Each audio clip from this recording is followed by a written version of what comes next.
Hi there, I'm Michelle Clark from Talent Dynamics, and congratulations, you've just discovered that you're innovation trusted. This means that you're a dynamo frequency on the Talent Dynamics square, and that you're either a mechanic profile, a creator profile, or a star profile. Trust is vital today. With banks and economies collapsing, there's never been a more important time to focus at trust. In fact, I would say that trust is the most important business value to focus on. Whenever there's high levels of trust, there's always increased levels of productivity. There's a much more deeper connection to the organization.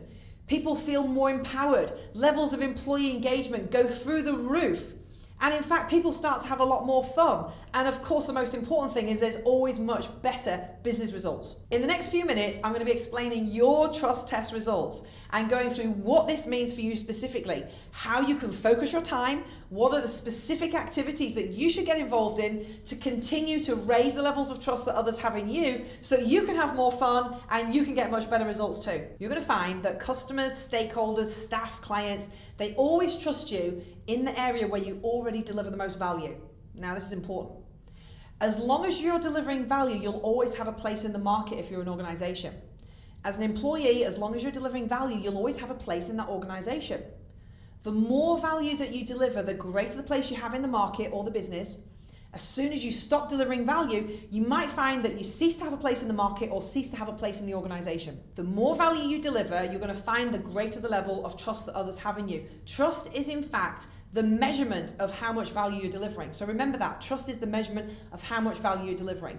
The more that people trust you, the more value you're delivering, the more times they're going to return to you. So clients are going to keep coming back to your organization, or other team members are going to keep coming back asking you to do more stuff for them. When you look at ways where you can personally deliver more value, you're going to find that the trust levels for you increase dramatically. Now, let's look at Apple as an example.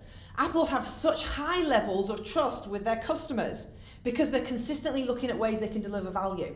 The way that they choose to deliver value is through innovation. They're extremely innovative. They're always creating amazing new products. And their customers have such a high level of trust in them, they're willing to sleep on streets overnight to get hold of products that they've never even seen before. And they do this over and over again. You're going to find that you personally always deliver the most value in line with your natural talent. And that's where people have the most trust in you. It's based on your natural talent. So if you want to continue to have high levels of trust and raise them even further, focus on delivering more value where you already have a natural talent. And by the way, it's always easier to build trust, maintain it, grow it even further when you focus on delivering value through your natural talent.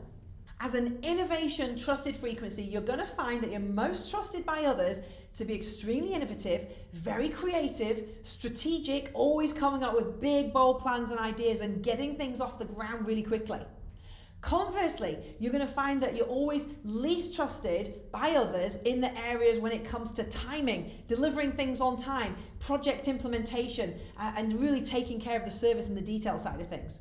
If you want to build the amount of trust that others have in you, the key here is for you to focus your time and energy on roles and activities where you already have a natural talent. So the things that come really easy to you that you just love to do.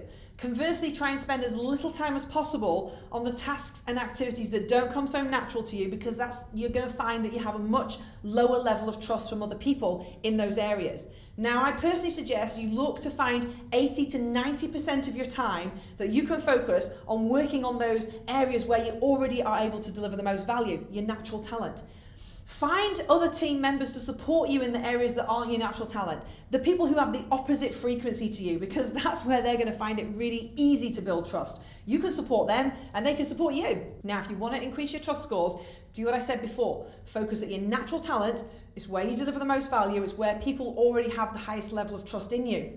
Do it consistently and do it better each time. That's what's going to make your trust scores go up. So here's my golden rules for building trust. Number one, first of all, commit to where you know you already can deliver value, something that's your natural talent.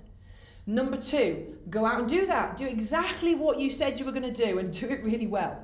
Number three, do those two things over and over again. Be consistent, focus on getting it better every single time. So continue to do those three things consistently and you're going to find your trust scores keep going up. But how do you even know in the first place what your trust scores are? Well, we've got some pretty sophisticated tools for measuring trust, but I'm going to share with you something practical that you can already start doing. Go and ask your colleagues or your customers for some feedback. And you might want to ask them for feedback in some specific areas where you can measure where are you most or least trusted. So find out, do they think that you score high on innovation? Are you very creative? Do they find that you score high on people? Are you good at inspiring and motivating others? Do they find that you score high on service? Are you great at timing and delivery to other people? Or do they find that you score high on details? Are you really good with the systems and the data and the information? Now remember, you're always going to score the highest in the area where you already have your natural talent. Measuring your trust scores is a great exercise to do on a regular basis. In fact, here at Talent Dynamics, we do it every quarter. And what we find is at every quarter, we see the trust scores increasing. We see that in relation to people's personal performance levels, and we also see that in relation to business performance and results as well. So now you know much more about your trust test results and practical ways that you can start to increase the level of trust that others have in you.